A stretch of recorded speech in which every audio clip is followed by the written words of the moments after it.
Melihat tikus menang, kelelawar ini tukar pendirian lagi. Nggak ingat materai 10.000 tadi. Karena yang dikejarnya materi. Nggak istiqamah lagi. Dia pindah ke bawah, lari bersama tikus. Oleh tikus diterima saja. Karena tidak ada yang menghalangi di atas lagi, maka burung tadi cepat terbangnya lagi.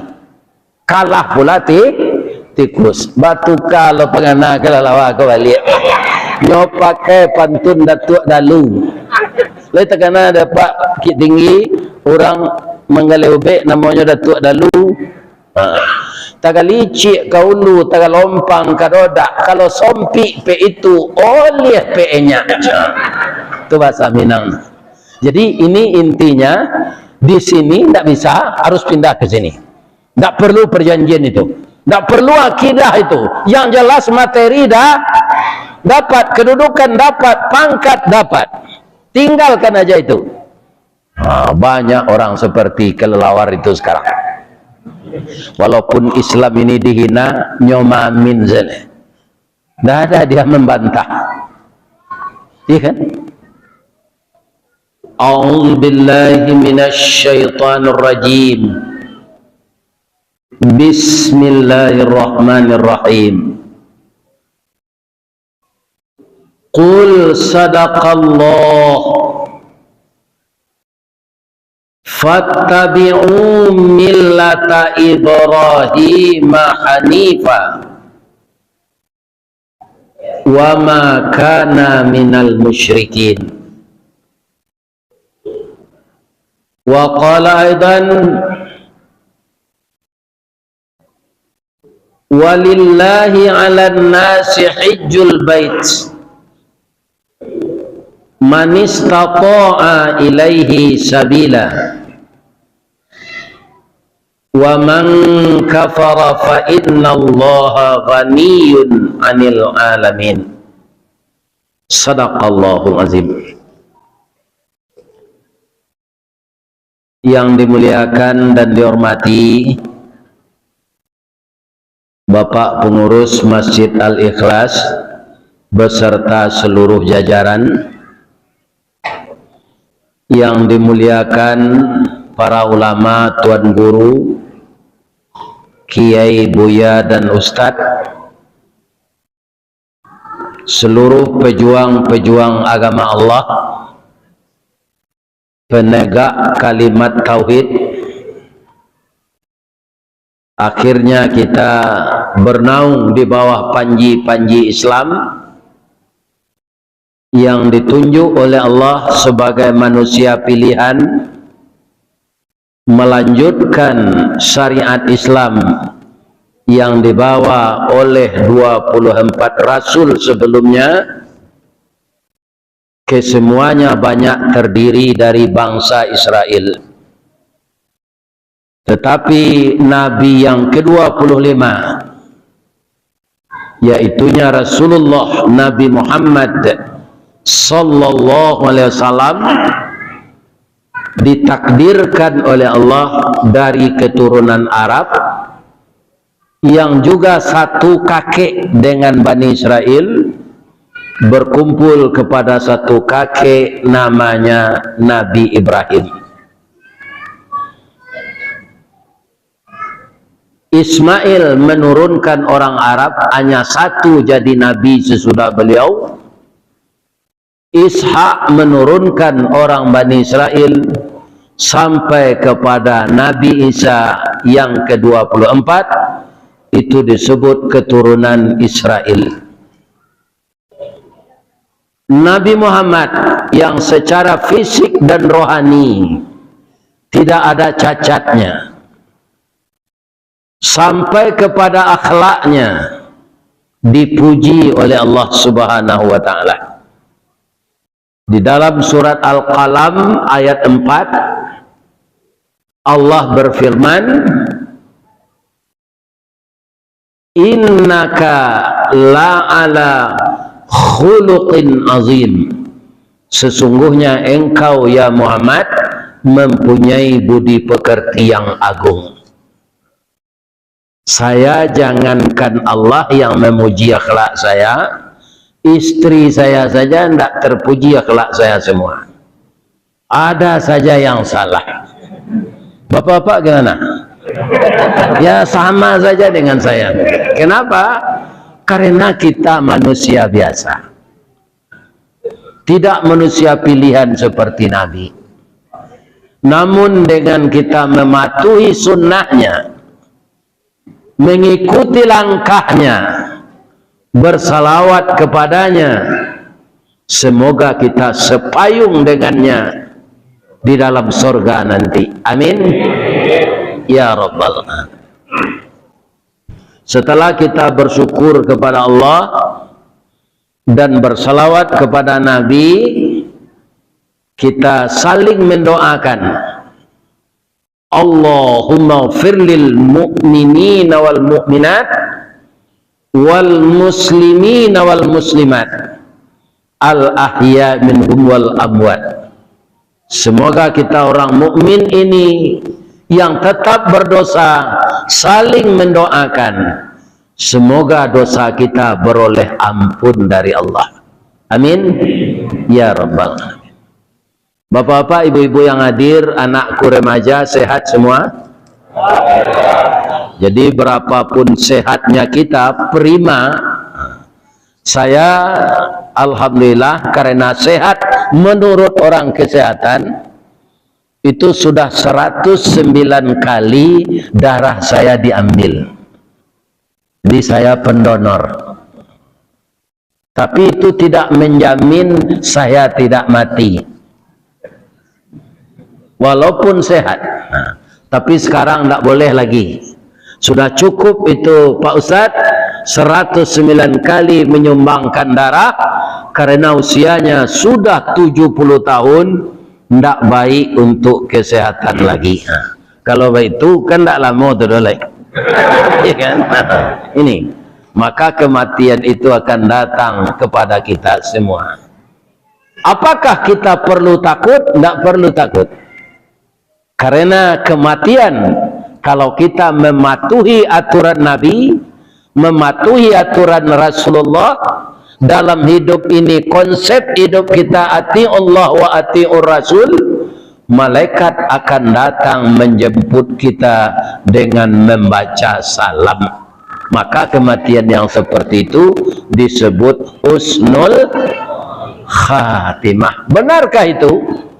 Allah berfirman dalam Al-Quran, wa ittatawaffal malaikatu tayyibin, ketika malaikat menjemput orang baik-baik akan meninggal dunia, yaquluna, berkata mereka, salamun alaikum udkhulul jannah bima kuntum ta'malun. Yang mencabut roh itu malaikat apa, Bu? Israel. Gelarnya apa? Malaikat maut. Tapi kalau di Bukit Tinggi itu itu namanya Kalimawi. Ya kan? Berasal dari kata-kata kala. Kala itu kan bisa. Jadi kala yang mematikan. Ini orang-orang kita ini pandai aja mengubah-ubah nama apa. Itu orang tua-tua dulu. Ternyata malaikat maut itu didampingi oleh beberapa malaikat. Di mana kita tahu dari kalimat ayat yang diturunkan Allah itu, yaquluna, berkata mereka. Jadi kalau mereka itu tidak sendiri, itu jamak. Malaikat yang lain yang datang itu siapa namanya? Tidak ada namanya secara rinci, disebut saja malaikat rahmat. Diucapkan oleh malaikat rahmat itu bersama-sama, salamun alaikum udkhulul jannah bima kuntum ta'malun, masuklah engkau ke dalam surga, bahwa engkau mendapatkan ini karena amal-amalmu dan ridha Allah. Jadi kita masuk surga itu juga tidak cukup dengan amal, Pak. Kenapa? Amal kita sedikit. Kenapa sedikit? Umat Nabi Muhammad ini umurnya pendek. Karena nabinya juga berumur pendek. Maka kita kalau ingin umur panjang, ya umat Nabi Nuh dulu. Nabi Nuh itu 1050 tahun. Jadi umat di zaman dia juga panjang-panjang umurnya. Apakah sudah ada orang di Batam ketika itu? Ya tidak tahulah saya. Jadi umur kita ini kalau akan bertambah dari 63 tahun, itu tambahannya tidak akan banyak. Tidak bisa itu 63 kali 2. Ya kan? Jarang itu akan bertemu. Andaikan ada seperti itu, ya kan? Kita sudah mengganggu orang lain ya, kehidupan kita. Karena apa? Tenaga nggak ada lagi. Mudah-mudahan semua kita nanti didatangi oleh malaikat dengan kalimat salam. Bapak-bapak, ibu-ibu, Ustadz Junaidi Akbar pagi tadi datang mendengarkan kajian kuliah subuh di Masjid Baitul Azim. Beliau ingin saya mengulang itu kembali karena katanya berkaitan dengan tauhid. Tapi walaupun diulang itu, pembukaannya saya tidak sama. Ya kan? Kalau kita memang ingin tauhid kita ini tepat, tidak meleset, siapa yang akan kita tiru? Di dalam surat Ali Imran tadi kan diturunkan kepada Nabi Muhammad itu. Nabi Muhammad itu disuruh oleh Allah meniru tauhid kakeknya Nabi Ibrahim. Pertama ayat tadi berbunyi qul sadaqallah. Katakanlah ya Muhammad, yang datang dari Allah itu benar. Kemudian setelah itu apa ayatnya lagi? Fattabi'u millata Ibrahim hanifa. Maka engkau ikutilah agama Ibrahim yang tegak lurus. Jadi Nabi Muhammad dan kita sebagai umatnya ini disuruh mengikuti cara beragama Nabi Ibrahim. Yang pertama itu apa? Keunggulan Nabi Ibrahim itu, akidahnya kuat. Kalau saya ingin mengulang bahasa Pak Wo ini di kampungnya, bagaimana akidah Nabi Ibrahim itu, nanti saya bacakan bahasa Indonesianya. Baure cakam ke tanah, jauh tahun jam kapitalo, panuhlah bumi di rumpunyo, digampo indak kabokekkan, di badai alun kata olyang, konon kok goyang angin lalu. Bahasa Indonesianya apa? Dia mempunyai pendirian yang kokoh, tidak terayu dengan pangkat, tidak terayu dengan kedudukan, malah dianiaya, dibakar, dia tetap bertuhan kepada Allah. Itu Nabi Ibrahim itu yang akan kita tiru. Sekarang kebanyakan akidah orang Bapak sama juga akidah kalalawa, ya kan? Bahasa Indonesianya kalong. Apa itu kalong? Bapak-bapak ada enggak melihat kalong itu? Ada ya? Ya, saya tanya kepada Bapak, kalau memang pernah melihat kalong itu, kalau dia hinggap ke atas kepalanya atau ke bawah? Ke bawah. Ya kan? Setelah itu dia tidak berani keluar siang. Dinantikannya matahari terbenam baru dia keluar. Andaikan ada kalong terbang di siang hari, itu terkejut itu. Kalau tidak petir, pesawat lalu dekat sarangnya itu, dia terkejut, keluar dia. Iya kan? Kemudian dari matanya keluar air bercampur darah. Sekarang pertanyaannya lagi, kenapa kalong bisa terjadi seperti itu? Apa sebabnya? Ada enggak jamaah yang bisa jawab? Ya, dari payah berpikir, biar saya saja yang nerangkan. Ya kan? Sebab sebentar lagi saya udah lapar makan gulai kambing lagi. Kalau lama-lama ngaji ini dingin gulai kambingnya. Ya kan? Ini. Suatu kali, ini jangan ditanya hadisnya Pak, ini cerita klasik tapi rancak jadi contoh. Suatu kali panitia melakukan lomba, mengadakan lomba lari dan lomba terbang. Yang lari itu tikus, yang terbang itu burung. Dilombakan mana yang lebih cepat. Tentu jurinya sibuk tuh, lihat ke atas, lihat ke bawah. Karena apa? Karena tikus lari di bawah, burung terbang di atas. Sebelum lomba dimulai, datanglah kalong ini ke meja panitia. Pak panitia, ya boleh enggak saya ikut lomba ini? Lama panitia menatap kalong ini, enggak berkedip matanya, gitu aja. Apa kata kalong tadi? Pak, ba mengkota pana-pana Pak menjali embut. Ngerti enggak? Ya kan? Kenapa Bapak termenung lihat saya? Kalau Pak Uwo ngerti langsung itu. Ya kan? Nggak akan lupa dia bahasa dia itu. Saya lihat kepalamu kayak tikus, gigimu kayak tikus, jari-jari kukumu kayak tikus, tapi kamu bersayap. Pandai kamu terbang, pandai Pak. Lari juga pandai Pak. Kalau kamu akan ikut lomba, hanya satu-satu, mau ikut tikus atau mau ikut burung. Saya sudah terbiasa terbang Pak, biar saya ikut burung saja. Kamu beli materai 10.000 ya.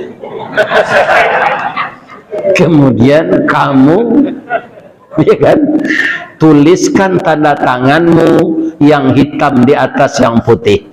Kamu bikin perjanjian. Kalau nanti kamu tukar pendirian, ndak istiqamah, dari burung pindah ke tikus, dari tikus pindah ke burung, kamu akan kena tindakan disiplin diskualifikasi. Tidak boleh lagi bertanding selama hidup. Ya Pak. Nah, lah nyobali materai 10.000. Sudah dibubuhkan tangga tangannya di atas kertas putih itu. Kemudian lomba dimulai. Kelelawar tadi masuk bangsa burung. Nah, sekarang ada pertanyaan lagi. Burung terbang, kelelawar terbang. Apa beda terbang?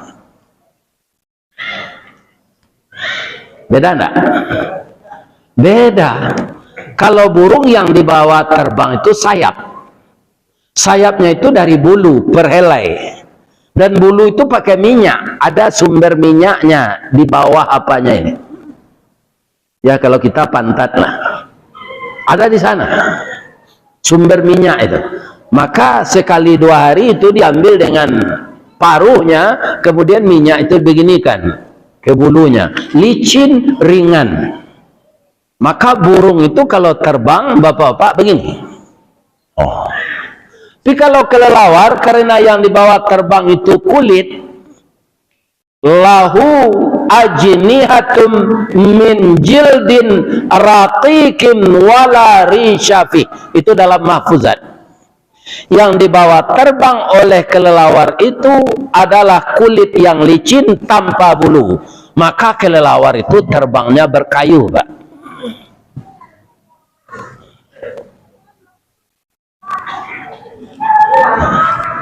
Dulu dijadikan nih gerakan senam, ya kan? Mengepak sayap, 1, 2, 1, 2. Senam porki namanya, saya masih ingat. Karena kelelawar itu terbangnya kayak gitu, maka terhalanglah burung.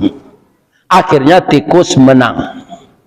Melihat tikus menang, kelelawar ini tukar pendirian lagi. Nggak ingat materai 10.000 tadi. Karena yang dikejarnya materi. Nggak istiqamah lagi. Dia pindah ke bawah, lari bersama tikus.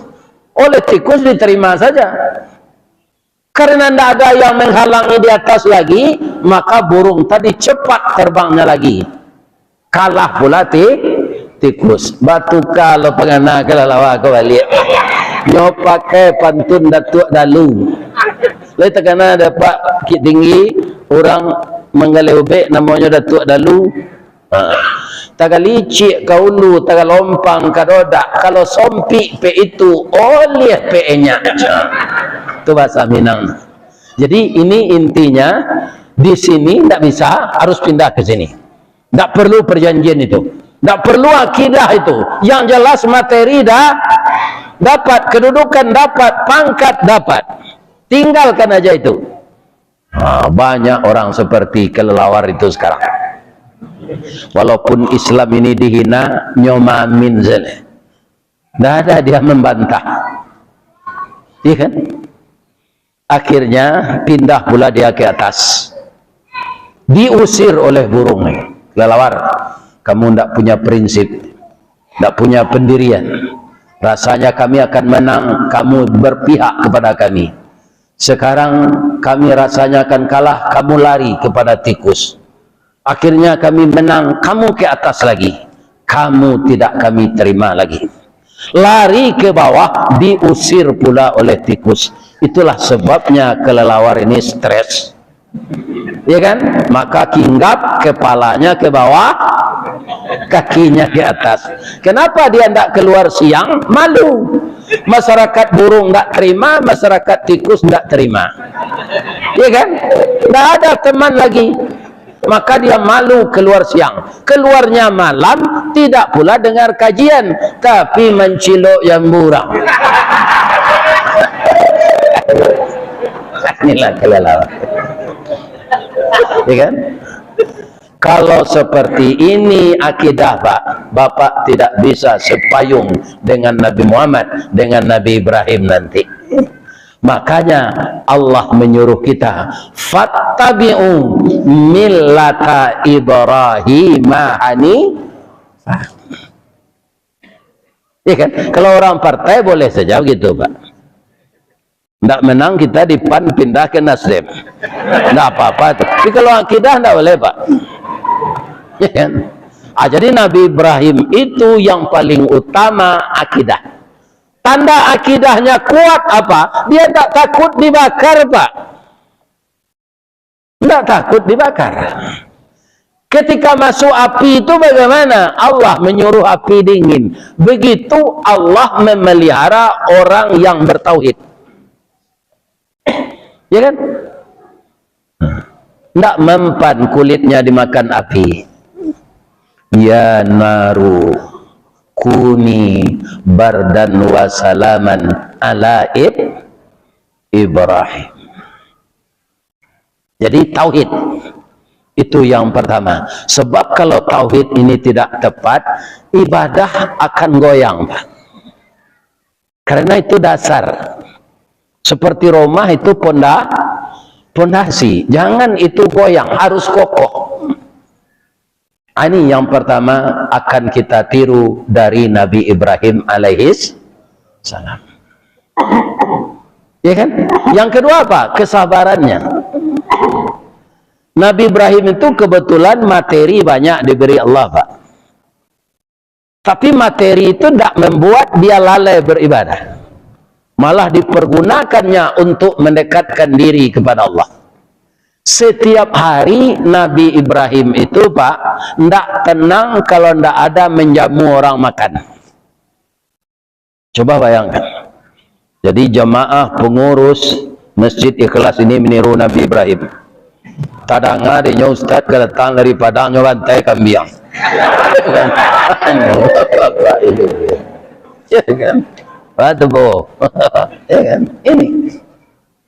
Jadi Nabi Ibrahim itu tidak tenang batinnya kalau tidak menjamu orang makan. Ya kan? Setiap hari begitu.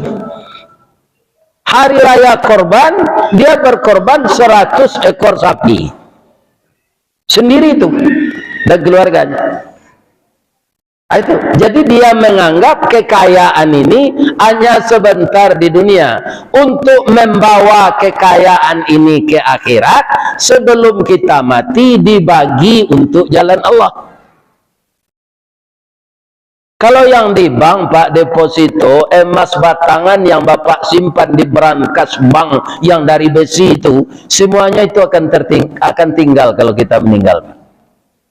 Tapi kalau sebahagian sudah kita pindahkan ke investasi akhirat, ada namanya zakat, ada namanya sedekah, ada namanya infak, ada namanya memelihara anak yatim, ada membuat rumah tahfiz, ada merenovasi rumah ibadah.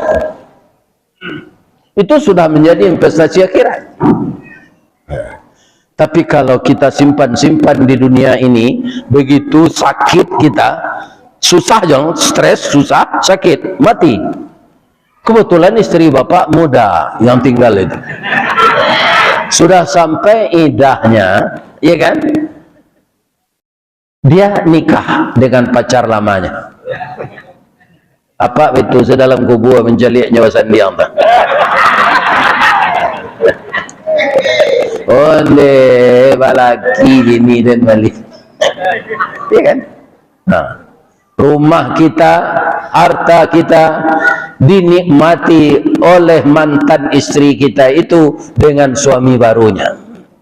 Jadi sebelum meninggal, kita bagilah harta ini untuk jalan Allah. Tiru Nabi Ibrahim, jangan kikir. Ada enggak yang dari Pariaman, orang Sumatera Barat? Ada. Ambolah ambau tanyuan ke orang Pariaman kau, Pak. Apa ciri orang kikir tu, George? Hari hujan payungnya kapit. Tak kajau ndanya iki. Kok kemakan oleh ayamnya dah biar ayam sakit. Akhirnya nyusi dia ini lalu dia saji. Apa artinya itu? Orang kikir itu, iya kan? Jangankan kepada orang lain, kepada dirinya juga kikir. Itu orang kikir. Allah sangat marah itu. Nah. Ada lagi orang kikir, kata Nabi, dibaca nama Nabi, dia tidak mau berselawat. Itu orang kikir juga. Untuk apa harta dunia ini dikikirkan? Karena apa? Karena semuanya itu adalah akan tertinggal di dunia kalau kita meninggal. Ya kan? Nah, jadi kalau ada kotak-kotak infak di masjid ini, saya di mana saja mengundang orang ngaji, Pak. Tidak ada tertulis di kotak itu infak. Apa bedanya dengan sedekah, Pak? Kalau sedekah bisa ditukar dengan senyum. Sudah berapa Bapak tadi senyum? Itu sudah sedekah. Ya kan? Nabi yang mengatakan, bukan saya. Qala Rasulullah sallallahu alaihi wasallam, tabassumuka fi wajhi akhika lakas sedekah. Kalau engkau tersenyum melihat wajah saudaramu, itu sedekah. Jadi kalau sempili karya awak bersedekah, you pitih galak siapa banyak. Tidak ada duit untuk disedekahkan, tukar dengan senyum. Itu bahasa Indonesianya.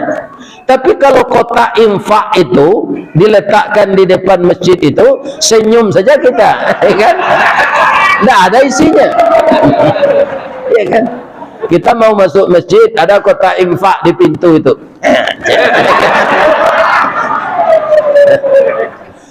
Berkepanjangan kita masuk, tidak ada isinya. Karena apa? Senyum saja kepada kotak itu, ada isi. Bapak-bapak, ibu-ibu, Nabi Ibrahim yang kaya, yang pemurah, yang kuat akidah itu masih diuji oleh Allah lagi. Itulah mungkin Allah menurunkan Al-Quran surat Al-Ankabut kepada Rasulullah. Ahasiban nasu ayyatruka. Manusia itu mengira apakah dia itu tidak akan dibiarkan saja berkata iman, tapi sebelum imannya itu diuji. Tidak akan saya biarkan, saya uji dulu. Apa ujian untuk Nabi Ibrahim yang kuat akidah, yang pemurah itu, Pak? Sudah bertahun-tahun menikah, belum mendapatkan keturunan. Orang Minang menyebut istri yang tidak bisa beranak ini mandul. Bahasa Indonesianya mandul.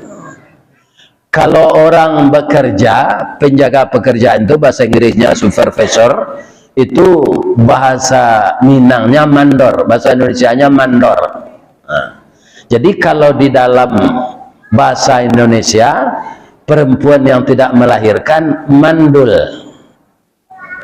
Orang yang menjaga suatu pekerjaan mandor. Tapi kalau dalam bahasa Minangnya mandul, sekeduanya Pak. Iya kan? Si anu tu sebab tangkau kerajaan orang ala jadi mandu aja. Si anu tu lah lama nikah halunya beranak lainnya mandu aja. Jadi membedakannya di bahasa Indonesia. Kalau orang sebut mandor itu penjaga orang kerja itu. Kalau mandul perempuan tak punya anak. Nah, inilah uniknya bahasa Minang ini Pak. Dan banyak meniru bahasa Arab, bahasa Minang ini. Kalau kita lama bersimpuh ini Pak, orang Padang menyebut kapocong. Di sini apa namanya? Kesemutan, pegal, iya kan? Kalau orang Arab itu kafir dam. Kafir tertutup, dam darah. Jadi lama kita melipat kaki ini tertutup darah ke bawah. Kafir tertutup. Jadi orang kafir, orang tertutup pintu hatinya. Nah, kafir dam kata orang Arab. Hanya tiru saja orang Minang. Bak kaki Pak, kafiradan je. Dia jadikan saja bahasa Minang, bahasa Arab itu. Kafir dam kata orang Arab, kata orang Bukit Tinggi kafiradan. Di bahasa Bukit Tinggi ini banyak juga dari bahasa Arab. Ada satu lagi ya. Kalau kita pergi haji kan ada pemeriksaan. Bertemu dalam tas kita oleh orang bea cukai itu makanan. Ini apa ini? Makulat. Makulat itu makanan.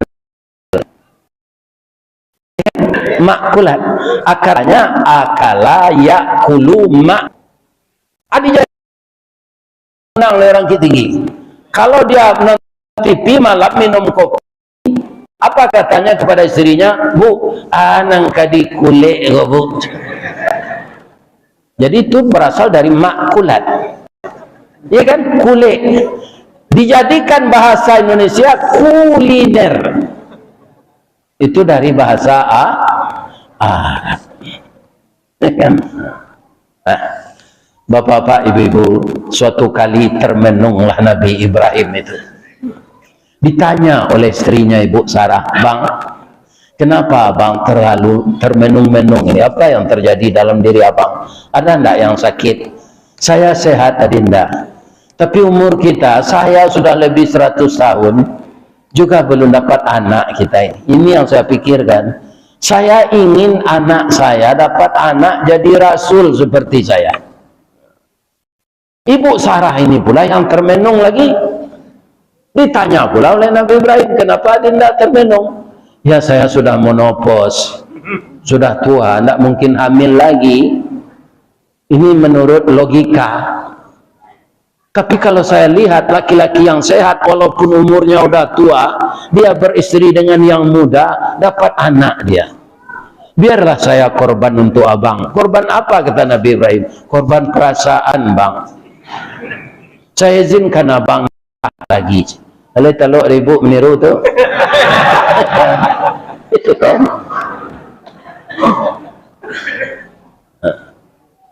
Kalau Abang malu lamar, saya yang nolong, kata istrinya. Siapa itu? Perempuan taat dari Mesir. Abang mungkin lupa, saya enggak. Dia dulu anak angkat kita. Biarlah saya lamar untuk istri Abang yang kedua. Itu pengorbanan Siti Sarah, Pak. Apa kau dapat bini seperti itu kadang tiap Pak. Diizinkannya beristri lagi, sedangkan tidak diizinkan beristri lagi. Ya kan? Kenapa? Karena memang boleh laki-laki itu beristri lebih dari Satu, ada ayatnya, ada. Fankihu ma qabalakum minan nisa. Simak ini, matna, tidak ada satu pak. Satu itu alternatif terakhir. Matna, berapa itu? Dua. Wa thulasa, tiga. Wa ruba, empat. Bapak jangan ketawa dulu, ayat itu belum selesai saya baca. Wa in khiftum alla ta'dilu fawahidah. Jika engkau khawatir tidak akan adil, satu saja. Nah, saya ini yang saya pakai pak. Saya enggak mampu adil itu. Iya kan? Rasanya ya untuk berumah tangga itu beristri dua akan adil, akan payah itu pak. Lebih-lebih istri nomor dua ini muda dan cantik lagi. Awak kacau sekali 6 bulan tentu kalau tinggal ya. Apa adil? Ya kan? Ya kan?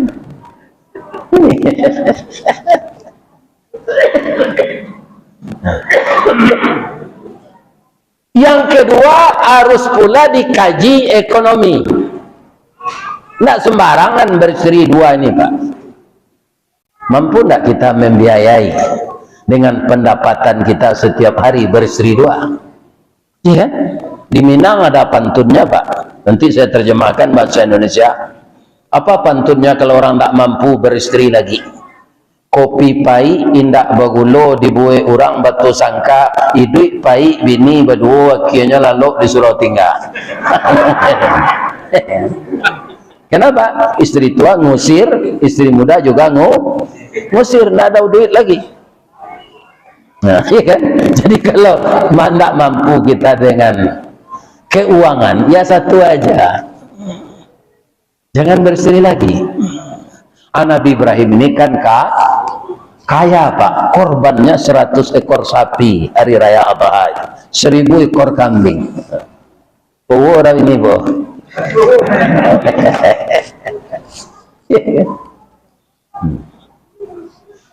Kemudian Nabi Ibrahim setelah menikah lagi, beliau memohon kepada Allah, melanjutkan doa-doanya yang lalu. Doa ini bisa kita baca di dalam surat As-Saffat ayat 100. Apa bunyinya? Rabbi habli minas salihin. Berilah saya anak yang saleh ya Allah. Jadi kalau kita berdoa, mintalah anak yang saleh. Walaupun kita sudah tua sekarang pak, anak-anak kita kan ada. Mohon kepada Allah anak kita yang telah dewasa itu, kita mohon juga, jadikanlah anak saya ini anak saleh ya Allah. Allah itu suka bapak-bapak kalau kita merengek-rengek kepadanya. Karena apa? Tidak ada yang pernah kurang yang akan diberikan Allah itu kalau ada takdirnya untuk kita. Perbendaharaan Allah itu tidak pernah kurang. Wala ya'uduhu ifzuhuma wa huwal aliyul. Memelihara langit dan bumi dan segala isinya ini dia tidak merasa letih. Kenapa? Wa huwal aliyul azim. Dia maha tinggi dan maha besar. Apalagi memberikan seorang putra. Tapi mintalah anak yang saleh. Kalau anak bapak jadi wali kota, dia saleh, dia pasti kaum muslimin akan membangun negerinya ini dengan jujur. Tidak akan korupsi. Tidak akan berkhianat kepada bangsanya. Kalau dia jadi pedagang sukses, dia tidak akan melakukan penipuan kepada orang yang berbelanja. Ya kan? Kalau dia menjadi ustadz, dia tidak akan menawar honor. Ada ustadz ini pak, kalau saya diundang ngaji ke sana, berapa honornya? Itu salah itu. Kalau ada yang jadi ustadz, ada yang seperti itu, ubahlah perangainya. Nanti nyokrate deh melekat. Jangan ditanya itu. Ya. Ini gunanya orang saleh. Dia mengharap ridha Allah. Bapak-bapak dan ibu-ibu kaum muslimin yang terhormat. Lahirlah anak setahun sesudah itu, dikasih nama Ismail. Dikabarkan kepada istri tua, menangis istri tua ini. Suami sudah dapat anak, tapi tidak dari rahim kita. Maka Allah Maha tahu, Pak. Disuruh Nabi Ibrahim ini membawa pindah istri mudanya ini ke Mekah.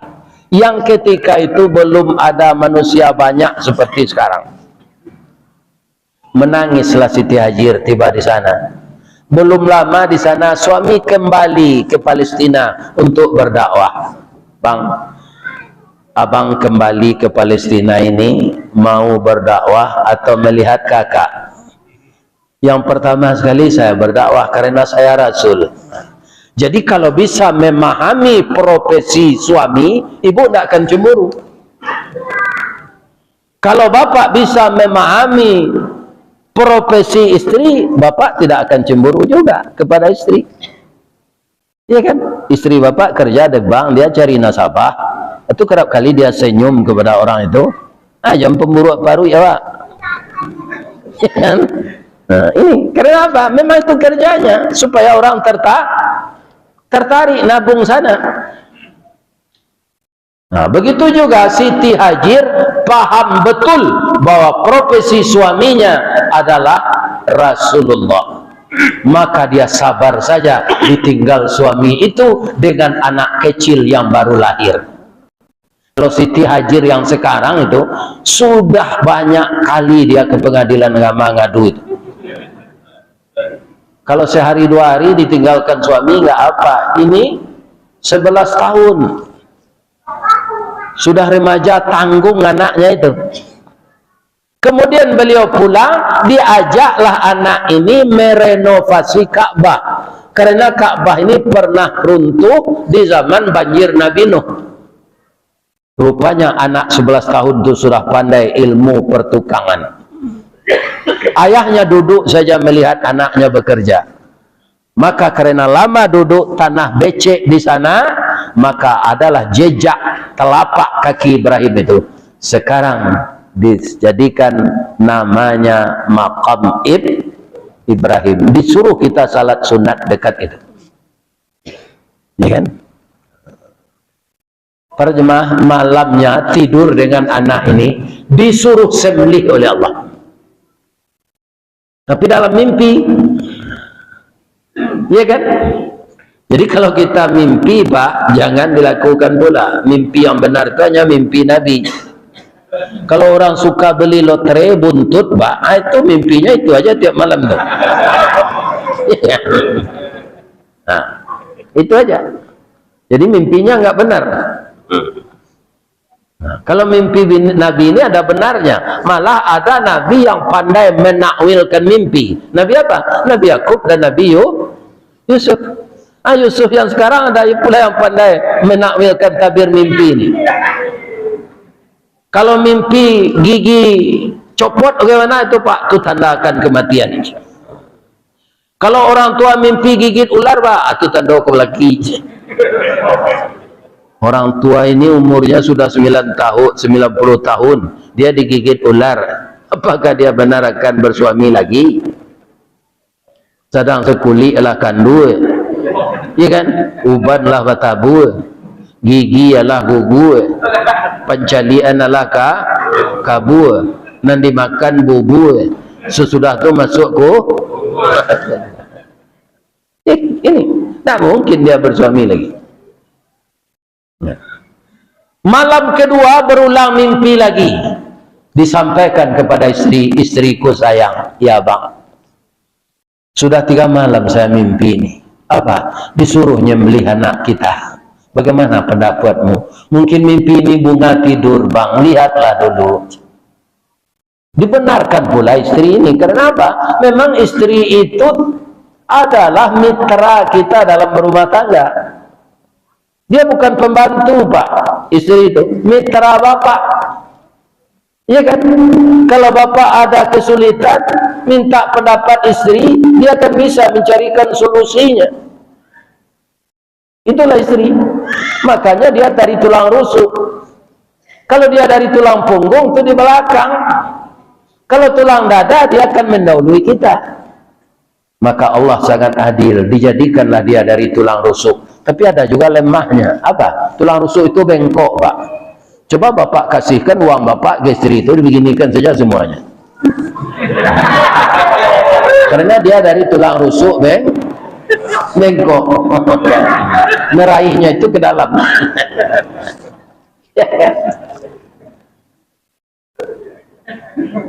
Tulang rusuk itu bengkok. Kalau kita kerasi dia patah. Kalau dibiarkan dia bengkok terus. Maka istri kita itu kita lemah lembut kepadanya. Jangan dikasari. Tersinggung hatinya. Perempuan itu perasaannya dalam, Pak. Ini kan dibenarkan oleh Nabi Ibrahim. Ya, kita lihat dulu. Jadi senang hati Siti Hajir ini. Malam besok berulang lagi. Ya. Apa kata Siti Hajir? Bang, hati-hatilah bang menyampaikan kepada anak kita, umurnya baru 11 tahun. Karena lehernya yang akan dipotong. Dicarilah kalimat yang indah oleh Nabi Ibrahim. Susunan kalimat yang indah itu diturunkan oleh Allah menjadi ayat Al-Quran. Apa kata Nabi Ibrahim kepada anaknya? Falamma balagha ma'ahus sa'ya. Tatkala telah sampai umur anaknya, pandai dia berusaha. Qala, berkata ayahnya, ya bunayya, wahai anak buah hati ayah. Kalau bahasa Sumatera Baratnya, Pak, oh nak kanduang sibiran tulang, buah hati limpo bakuruang, talinye labuhan cinto, bintang sumarak perhatian, talu ancu danau baguluang, pasti menjadi persimbangan. Apa sebenarnya bahasa Indonesianya itu? Oh anak buah hatiku, darah yang mengalir di dalam tubuhmu adalah darah kuna. Kulitmu juga berasal dari kulitku. Rambutmu yang hitam sama dengan rambut saya ketika muda dulu. Semua batang tubuh engkau itu bahagian dari tubuhmu, nak. Dan bahagian dari tubuhku sama, nak. Tapi sekarang Allah memerintahkan di dalam mimpi, nak. Apa mimpi ayah? Ani azbahuka, rasanya saya disuruh menyembelih engkau. Fanzur maza tara, bagaimana pendapatmu, nak? Kalau anak kita digitukan sekarang gimana kira-kira? Nah, hari Idul Adha ini saya bermimpi seperti Nabi Ibrahim, kamu yang akan disembelih karena kamu yang gemuk dan kamu yang ganteng. Ya nak, ayah sembelih ya. Mungkin anak ini tidak akan marah kepada kita. Andaikan itu anak saya, ya kan? Apa katanya? Ya, ayah akan gemuk juga. Umur ayah udah 70 tahun ya. Udah pantas mati juga. Kalau ayah saja disembelih gimana?